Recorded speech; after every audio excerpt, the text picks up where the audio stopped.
Hey everybody, Greg Davis here. In this video I'm going to show you how to set up your website using Dreamweaver. In the first video we created the site design, all the images, and now we're going to put the website together. So when you open Dreamweaver, you're going to see the start screen, as you can see right here. First off, we're going to define a new Dreamweaver site. I go to my Files panel, click on this drop down menu and choose Manage Sites. I click on New. Okay. Give your site a name, like yourwebsite.com. It won't show up anywhere, it's just for you. I name it as Site 1. Okay, and I need to show Dreamweaver where my local site folder is. And I've created a site folder back in the first video. So I just locate my site folder. Site 1, that was the name of my site folder. Click on it, click Select. Click Save and done. Okay, now you can see my site folder opened up right here. And the reason why we do this is because the next time you open Dreamweaver, you don't have to browse your site folder again. You just click on this drop down menu and all of your website projects are going to be listed here. You just select the site you want to work on and Dreamweaver opens up your site folder. So it's a huge time saver.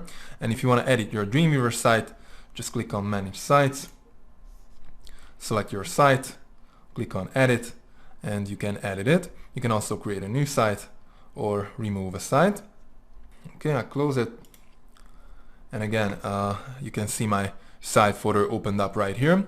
There is my fireworks and my images folder that I created back in the first video. And I'm going to store my web pages right here. So let's create a new HTML page. I can click right here, or I can go under File, New. I get this screen up. I need a blank page, HTML and no layout. Click Create. And now I have a brand new HTML page. I save it.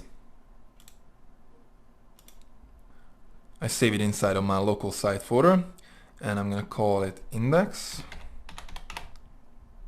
Lowercase letters, and that's the main page of a website. So when you type in yourwebsite.com in the browser, or actually any website URL without any extension, the browser will look for an index page inside of the site folder on the web server. So the index page is the home page, but other pages, like if you have a products.html page in your site folder and you've uploaded that to your web server, it's going to be available at yourwebsite.com/products.html. And if you have a folder in your site folder, then yourwebsite.com/ the folder name / and then your file name. If you don't type in a file name after your folder name, the browser will look for an index page in that particular folder as well. So that's how it works. Okay, I click Save, and let's talk about some HTML basics. I go to Code View so I can see the actual code of my page. The very first line is the doc type. XHTML 1.0 transitional is the default doc type in Dreamweaver, and that's what the first line is about. The second line is the HTML start tag, and down here there is the HTML end tag. Every tag has a start tag and an end tag, and the end tag is designated with a /. So this is my HTML end tag, and you have to keep everything inside of your HTML tags. Okay, the third line is my head start tag.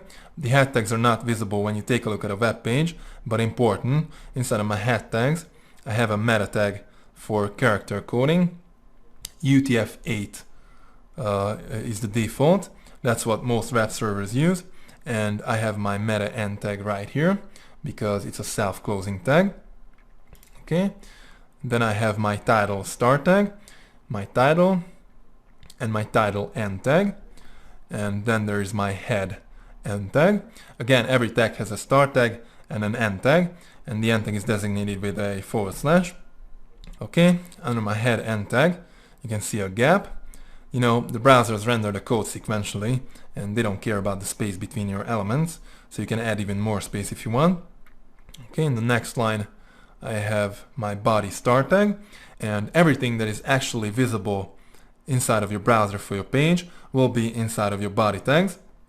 I go to design view real quick, and type in 2 paragraphs. Okay, back to the code.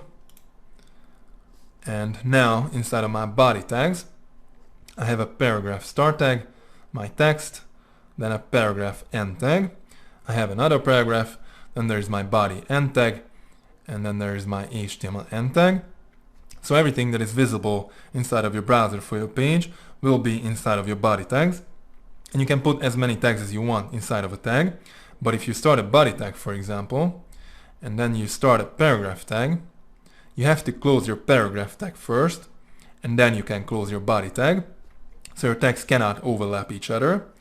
Okay, let's talk about how to position your content inside of a page. Basically, we use div tags to lay out a web page. We can also use tables, but tables create too much code, and we don't like that. Tables are great for data, but we use divs for layout. So I go to design view, and I'm going to insert a div tag. I fold out my insert panel. If you can't find your insert panel, just go to your window menu and look for insert. I choose common and insert div tag. I insert it after start of tag body. That's all I have so far, my body tags. And I can apply a class style or an ID style to my div tag. The only difference between class styles and ID styles is that ID is a unique identifier to an element.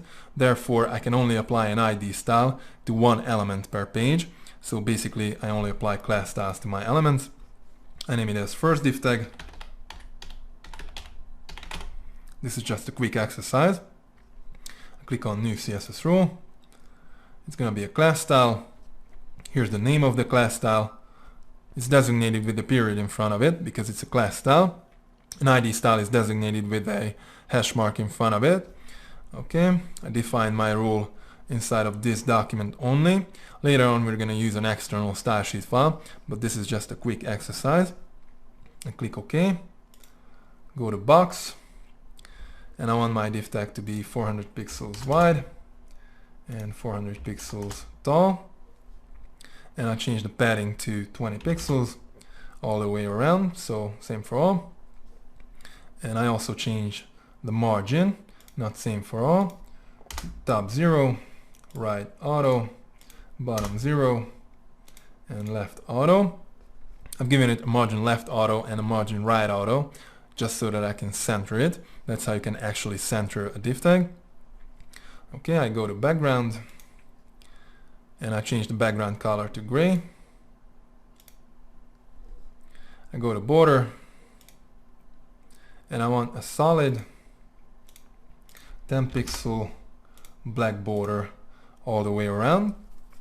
Okay, that's it. I click OK. OK again. And here's my div tag.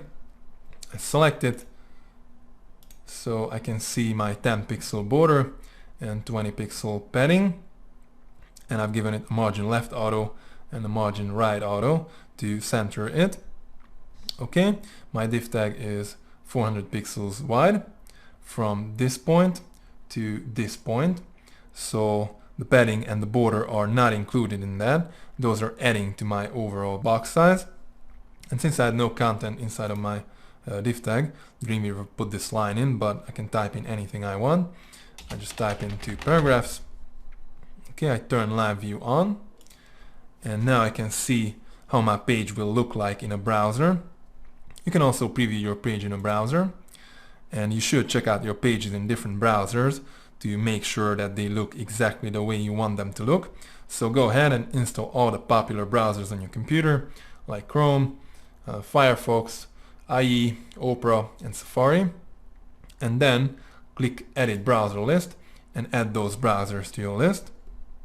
Okay, I click cancel, and I have an inspect button up here. I turn it on, and now I can see the padding and the margin on my different elements. I just hover over an element, like for example my div tag, and the blue view that you're seeing is the actual width and height of the element itself. The purple is the padding, the kind of different blue is the border, and the yellow is the margin. Also, my tag selector down here tells me which element I'm mousing over. Okay, I turn live view off, And let's take a look at the code. Here's my body start tag. And as I mentioned earlier, everything that is visible inside of your browser for your page will be inside of your body tags. After my body start tag, there is my div start tag. That's how I inserted it. After my body start tag, it has a class style applied to it called first div tag. Then I have my text inside of my div tag designated with a p paragraph tag, a start tag, and an end tag. There's another paragraph, and then there is my div end tag and my other two paragraphs that I typed in earlier, but these are outside of my div tag. Then there is my body end tag and my HTML end tag. And inside of my head tags, I have my CSS style sheet embedded. This is my style start tag, and this is my style end tag. CSS is a language that works alongside HTML, and the CSS style sheet is basically a collection of rules. I only have one rule inside of my style sheet, the class style that I just created. It's called first div tag, designated with a period in front of it because it's a class style. And inside of my curly braces, I have all the properties and values for this particular class style, just like I wanted. The background, the margin, it's all in there. And it's pretty simple too. There's a property like the height, for example, and then there's the actual value for it. But of course I can change it anytime. Now there are three different ways of inserting CSS style sheets. One way is embedded style sheet, just like this one. It's embedded in the page itself and it's added to my head tags. The second way is an external style sheet file attached to the page. The benefit of using an external style sheet is that I can style a 1000-page website in just one place. All I need is an external CSS file, and I can define all of my rules in that file for my entire website.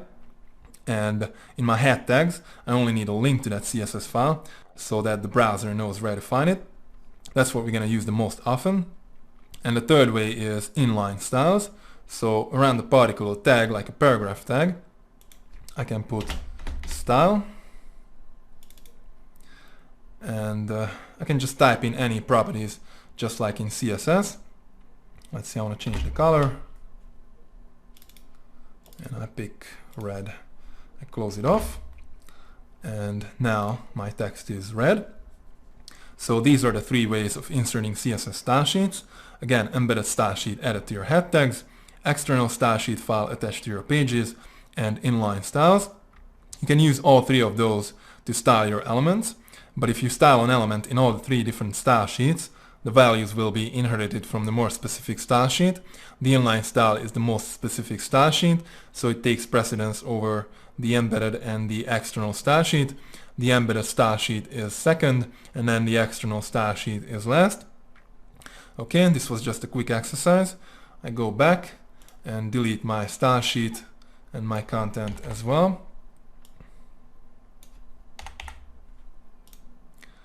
And I'm going to put a website together using the images that I created back in the first video. I insert a brand new div tag.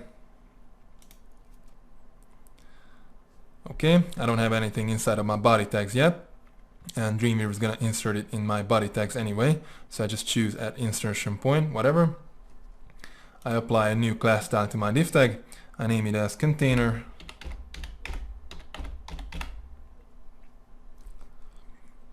I want to style it right away, so I click on new CSS rule. It's going to be a class style called container. There is a period in front of it because it's going to be a class style. And now I create a new style sheet file, so I can style my entire website in an external CSS file. I click OK. And Dreamweaver is asking me where to save my CSS file. I create a new folder. I name it as style.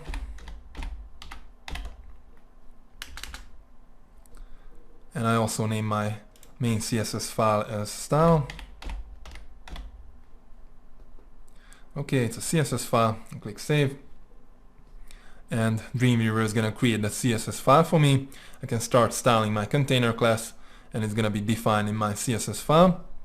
I go to box, and I want my div tag to be 950 pixels wide because that's how I size my images. My background image and also my header image is 950 pixels wide. Okay, I need the margin right auto and the margin left auto so I can center my div tag inside of my body. I go to background and I browse my background image. It's called bg_container, just like the class style of my div tag. Click OK. And my background image is a 1 pixel tall image, which I want to repeat vertically. By default, the background image repeats horizontally and vertically across the whole element, but my background image is 950 pixels wide, just like my div tag, so it can only repeat vertically. Therefore, I don't need to tell the browsers to only repeat it vertically, which would be repeat wide. So I just click away, click OK, OK again, and here's my container div tag. You can see my background image right here.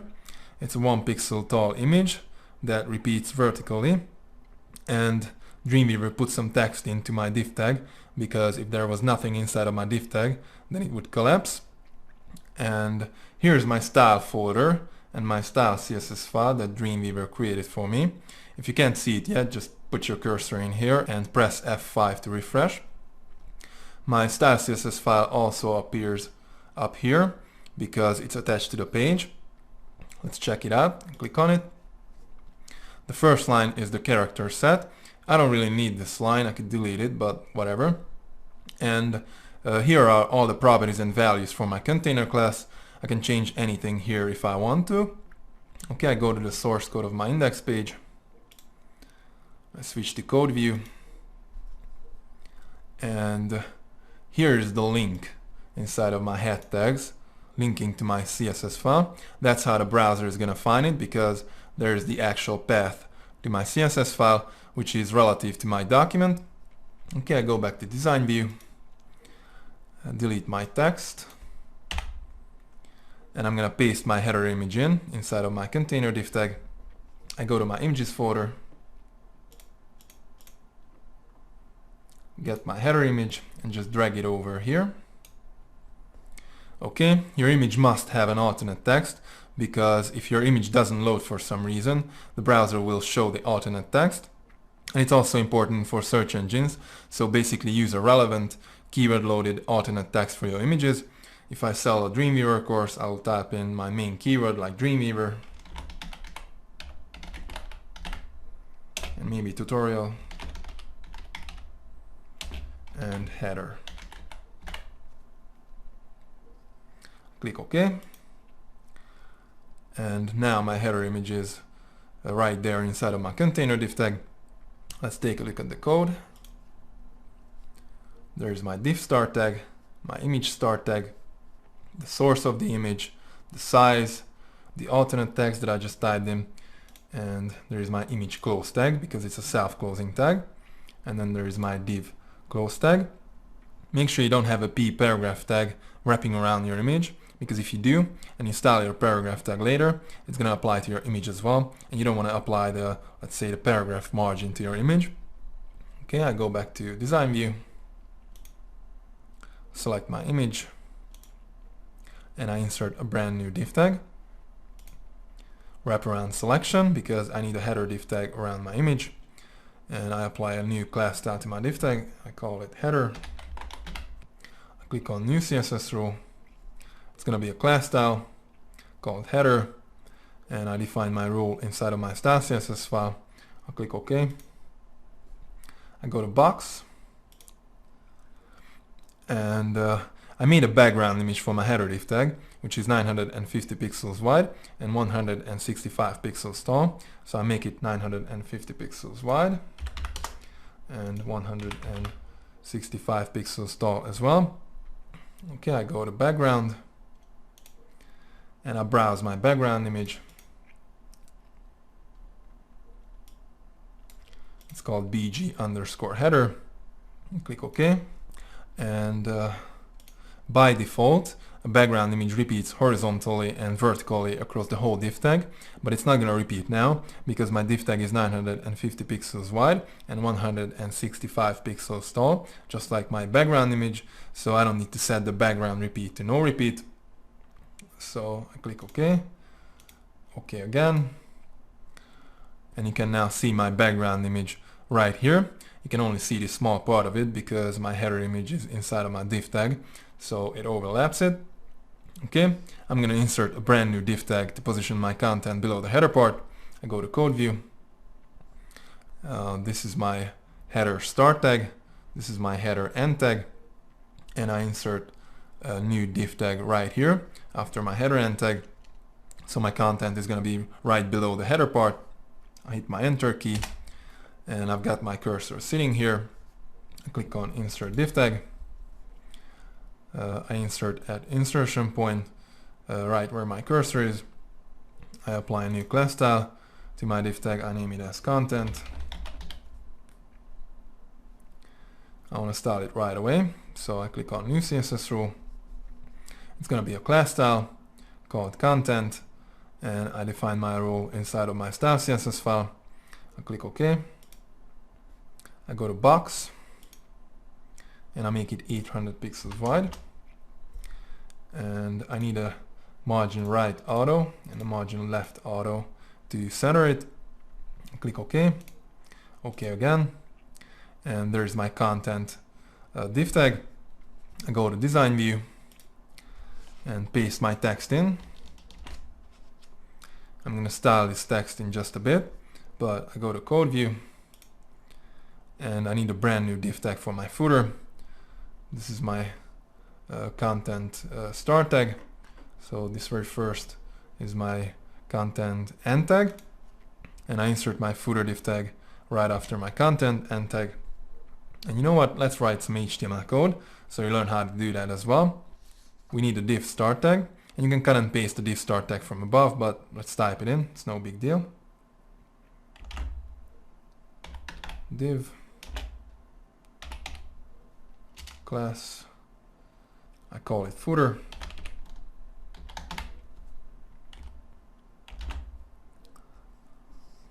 Okay, I type in some text because my div tag would collapse without content, and all I have to do is close it off. This is my div end tag. I go to design view and I can see my footer div tag right here. I go to my style CSS file and I'm going to style my footer class style. I want to define my rule right here. Actually, the order of your rules doesn't make any difference in CSS, so you can define it anywhere in the file, it doesn't matter. Okay, I start out with a period because it's going to be a class style and it's called footer. I hit my space bar and I need an open brace. If you can't find it on your keyboard, just copy from above. Okay, I hit my enter key and I'm going to style my footer class style.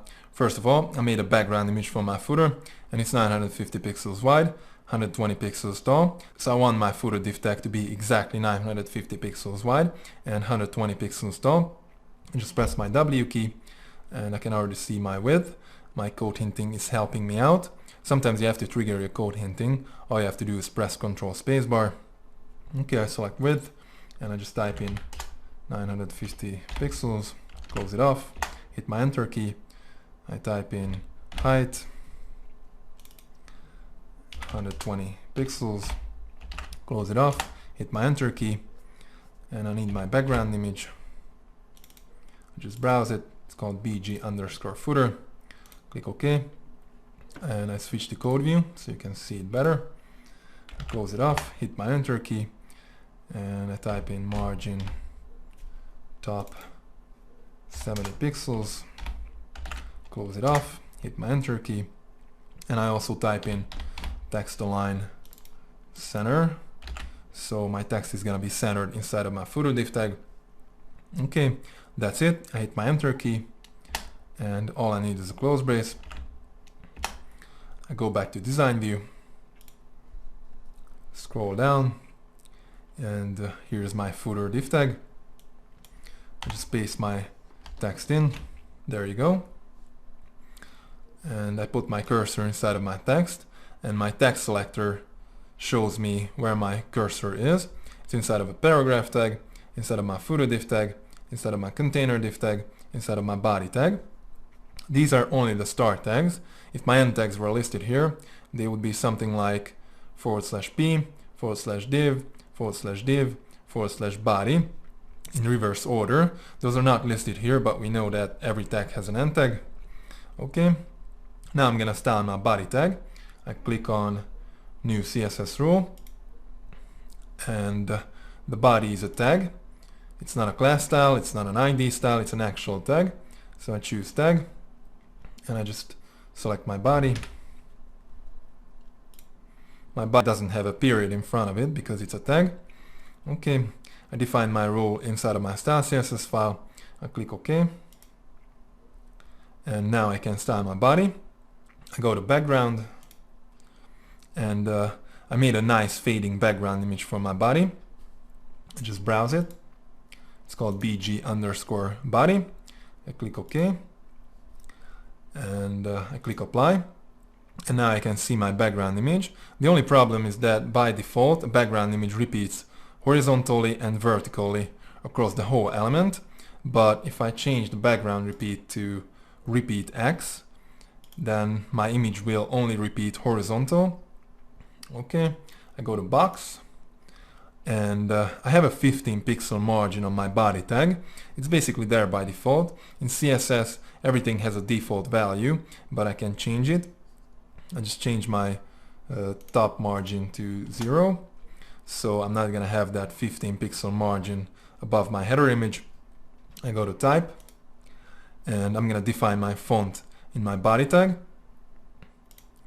and it's gonna apply to all the text in my entire document because everything is inside of my body tag, and styles can be inherited from parent elements. I set the font family to Arial.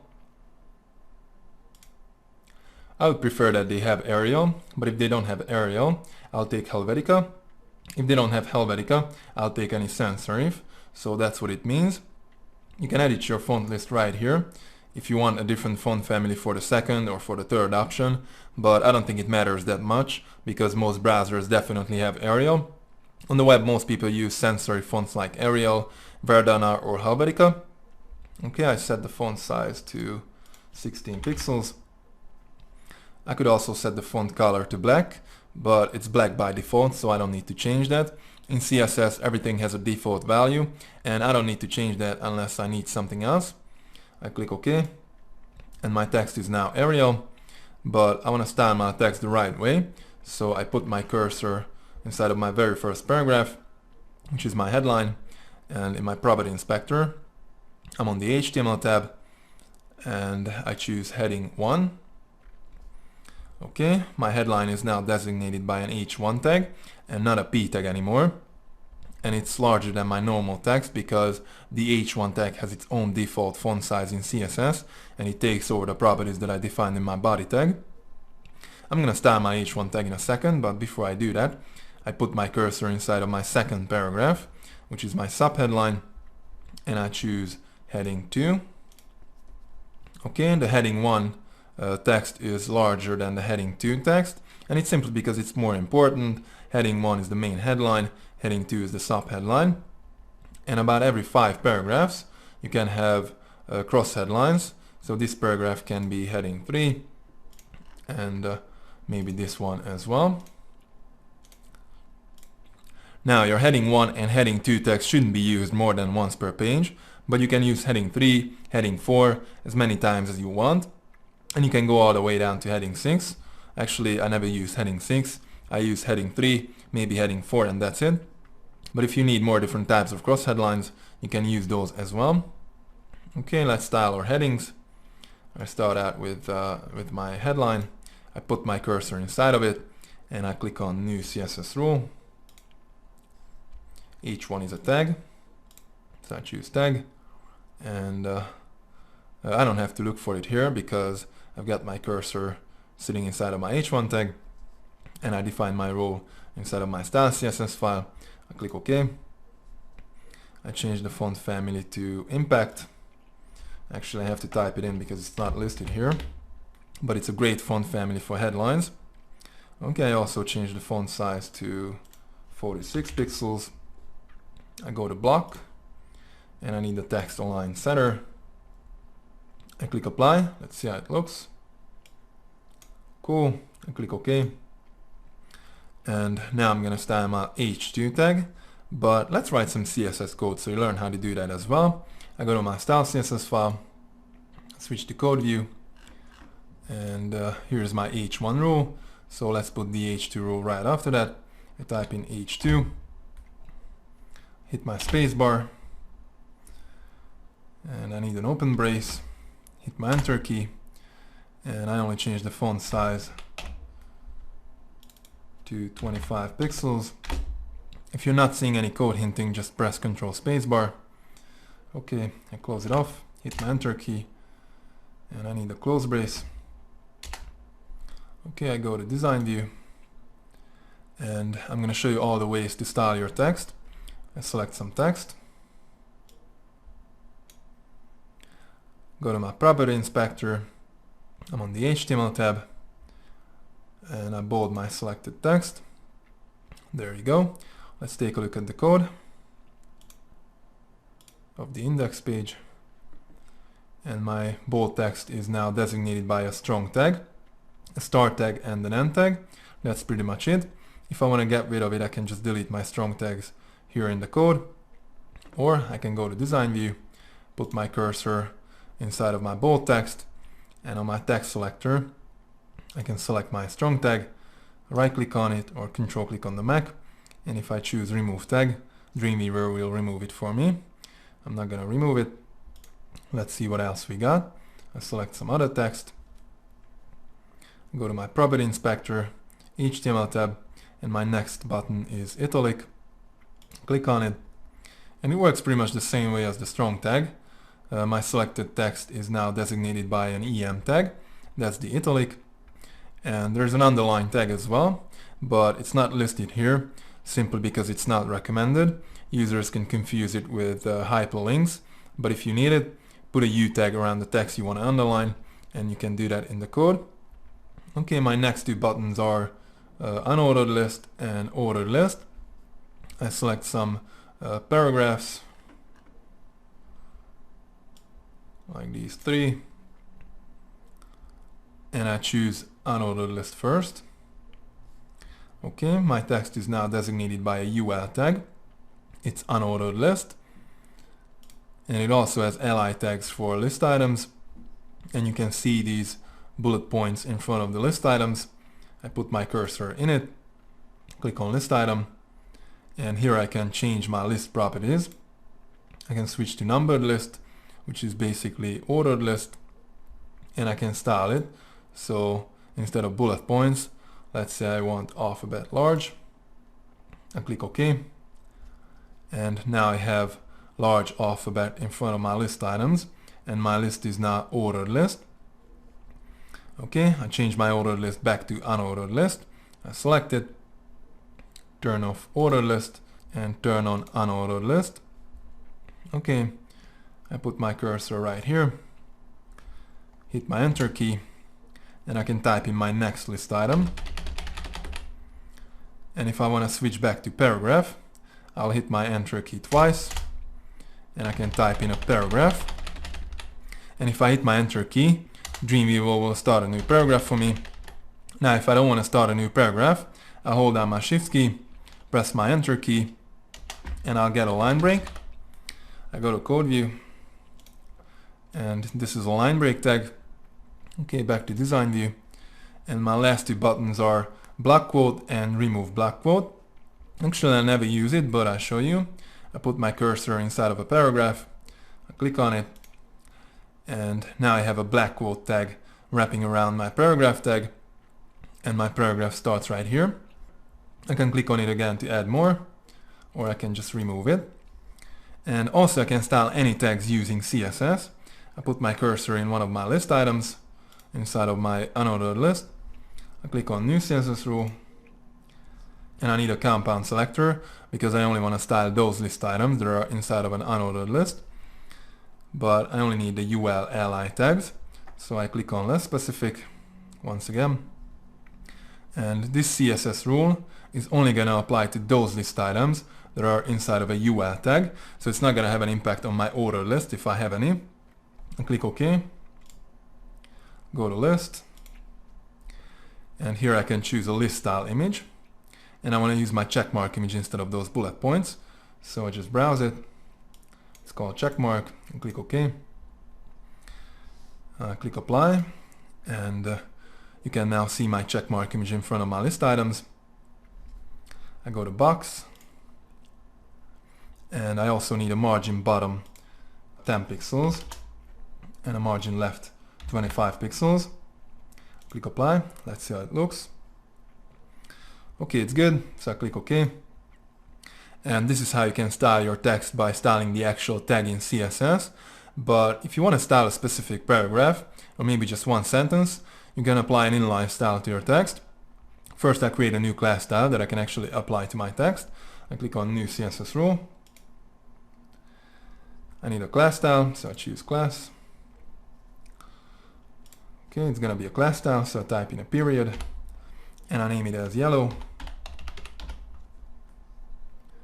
I define it in my style CSS file and click OK. I go to background, and I change the background color to yellow. Click OK. And now I have a yellow class style using a yellow background, and I can apply this class style to pretty much anything. First, I'm going to show you how to apply it inline. I select some text, go to my property inspector, HTML tab, and I have some text selected. So I apply my yellow class style to my selected text. Okay, my text is now designated by a span inline tag, which has my class style applied to it. I go to the code, and here's my span start tag. There's my class style applied to it, and there's a span end tag as well. I go back to design view, put my cursor inside of my text, select my inline tag, and if I choose none for the class style, Dreamweaver is going to remove it for me.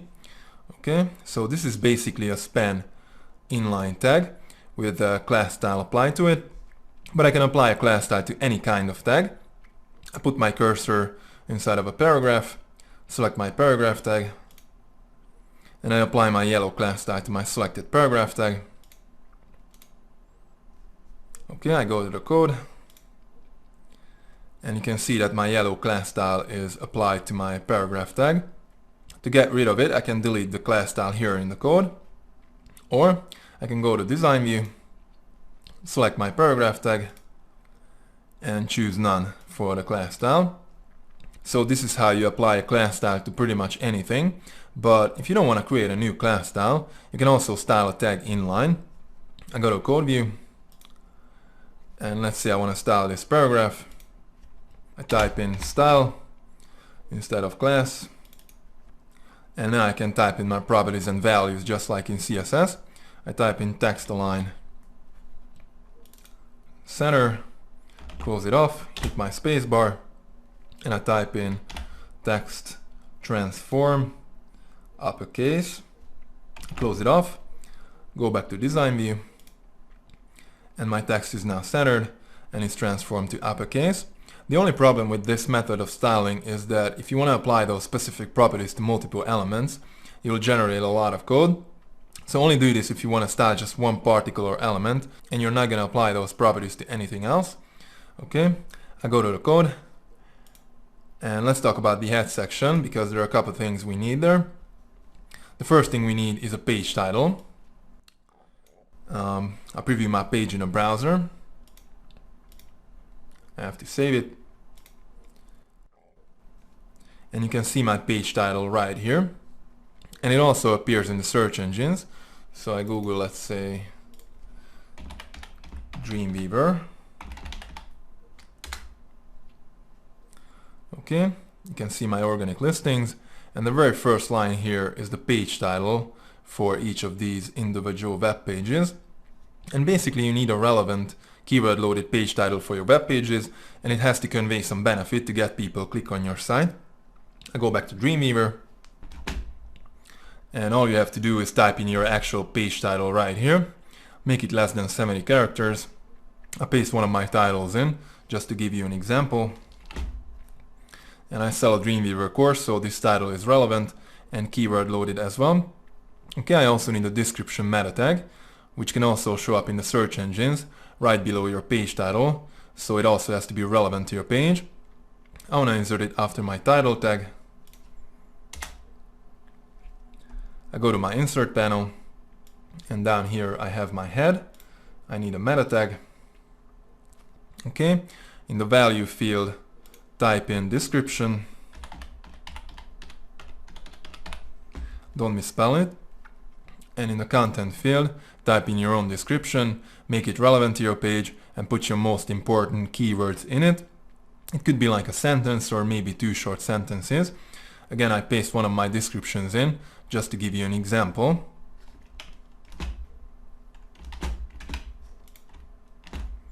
Click OK. And here's my description meta tag. I also need a keywords meta tag.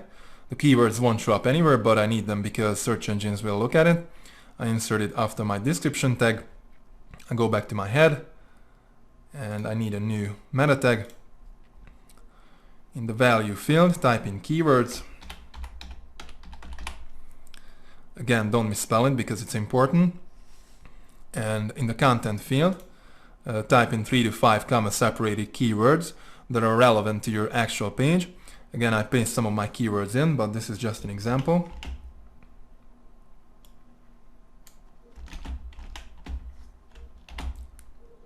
Click OK. And here's my keywords meta tag and my keywords for this page. Okay, I also need a link to my favicon. The favicon is that small icon that appears on your web browser right next to the address bar. And I've created a favicon back in the first video, so all I need is a link inside of my head section so that the browser knows where to find it. I want to insert it after my keywords meta tag.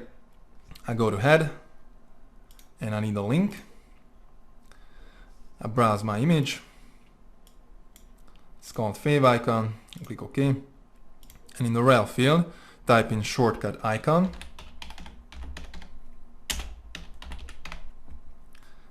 Don't misspell it. I click OK. And here's my link tag. Here's the path to my favicon. It's relative to my document, and it's a shortcut icon. And the link tag is a self-closing tag, just like the meta tags. If you check out your page in a browser now, in some browsers your favicon is not going to appear. You have to upload your entire website to your web server, and then it's going to appear. Okay, I delete this gap. I save my index page. And I go to design view, and I show you how to link one page to another. I just create 2 copies of my index page. I select it, press Ctrl D or Command D on the Mac, and I get a copy. I need 2 copies. And I'm gonna name this one as order.html. I just select it, press my F2 key, and I rename it. Okay, and the other one as contact us.html.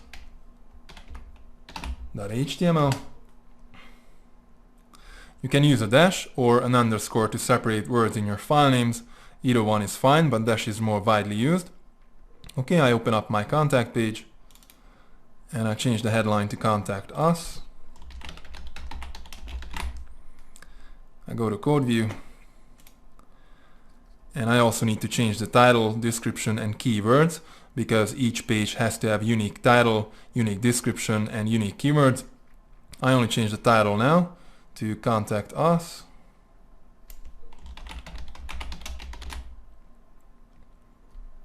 You can change the description and keywords here in the code. I'm not gonna do that now. I go back to design view, and you can put your content here for this page. I open up my order page, and I change the headline to order, whatever. I go to code view, and I change the title to order as well. Don't forget to change the description and keywords here in the code. I switch back to design view, and I go back to my index page, and now I'm gonna link my pages.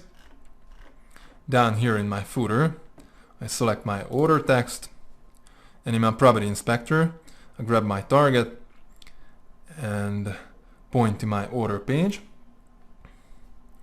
Okay, this is now a link, and my text is now designated by a tag because it's a link. I select my contact as text and point to my contact page. Also, if I choose target blank, it allows me to open my link in a brand new browser window. I'm not gonna do that now. I save my index page. And basically these links are relative links because they are relative to my document. If you want to link a different website, you can put the absolute URL here. But inside of your document, use relative links because those are actually shorter. And also if you change a file name later, for example, if I change my order page to order now,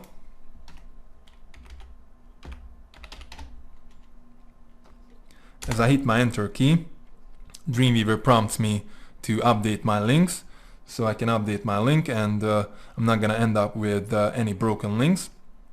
I don't update it now, and I change it back to order. Make sure your Dreamweaver site is opened because otherwise Dreamweaver can't update your links, and also you have to save your page.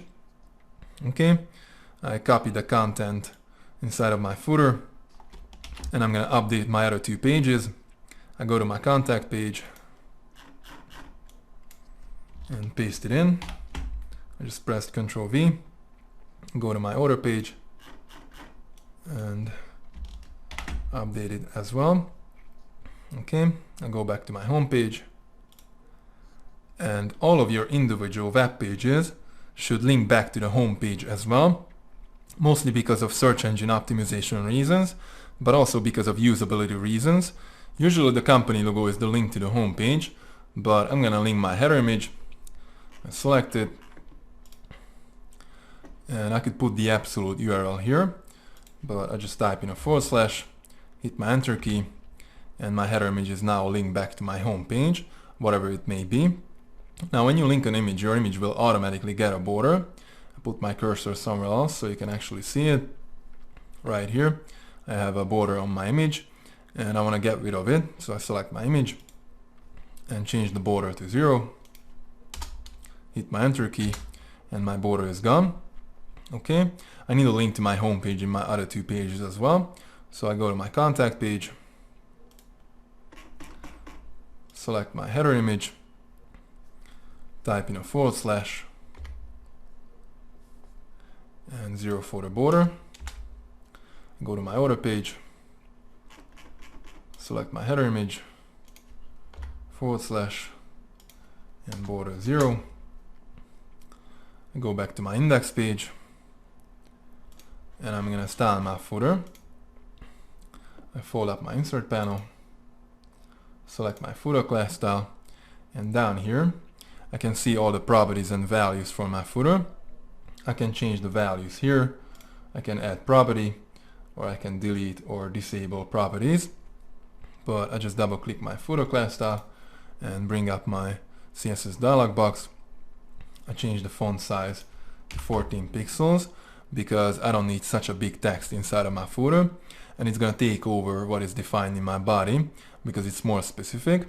You remember I set the font size to 16 pixels in my body, and styles can be inherited from parent elements, but this property is gonna take precedence over that because it's more specific. It's for my footer specifically. Click OK, and I want to style my links inside of my footer. I put my cursor in one of my links, click on new CSS rule. I need a compound selector because I only want to style those links that are inside of my footer, but I delete my container class, or actually I just click on less specific, and I only want to style those links that are inside of a paragraph tag inside of my footer class style. So this CSS rule is not going to affect my regular links anywhere else on my website. It's only going to apply to those links that are inside of my footer. Okay, I define my rule in my style CSS file. Click OK. I set the color to black because I don't like the default blue links. And I don't want underline links either. So I change the text decoration to none. I go to box. And I also need the margin right 10 pixels and the margin left 10 pixels. So my links are not gonna be that close to each other. I click OK. And my links are now black and not underlined. But if somebody hovers over my link, I want it to be underlined so people know that it's a link. I still have my cursor in it. I click on New CSS Rule. And I need a compound selector because again I only want to style those links that are inside of my footer. I just delete my container class because it doesn't make any difference. Everything is inside of my container div tag. And I want to style my hover links. So I need a colon. And I type in hover. Now if you click on this drop down menu, you will see that you have link, visited, hover and active. Link is a link, visited is the link the user already clicked on, hover is when somebody hovers over the link, and the active is basically the hover link for your visited link. You can style all 4 of those if you want, and if you do, make sure you put those rows into your style sheet in the same exact order as they are here. So in your CSS file, the link rule comes first, then visited, then hover, and then the active. Usually the order of your rules doesn't matter in CSS, but in this case it does, so keep them in the right order compared to each other. Okay, I only style my hover links, so I click away, click OK, and all I need is a text decoration underline, click OK. I turn live view on, and now I can see how my page is gonna look like in a browser, and my links are working perfectly. I hover over them and they turn underline. Okay, I end this video now because it's getting too long. I hope you enjoyed it. See you in the next video, and we keep working on this site. Goodbye.